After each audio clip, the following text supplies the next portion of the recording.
Šiuo momentu aš išėjau iš policijos, buvau apklausoj, kadangi buvau parašęs prieš tai pareiškimą, kad vienas iš mūsų žymių žmonių, kuris yra žurnalistas, aktorius, laidų vedėjas, taip pat iš vienos partijos atstovas, savo vienam iš interviu skatina žudyti žmonės, kurie klausosi rusiškos muzikos, žiūri rusiškus filmus.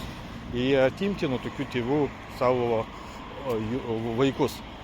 Aš jo mintį nepalaikau, kadangi skaitau, kad visi žmonės mes esam vienodi, negalim skirti žmonės pagal jų rasę, tautybę, jų spalvą, jų tikėjimą, jų socialinį gyvenimą.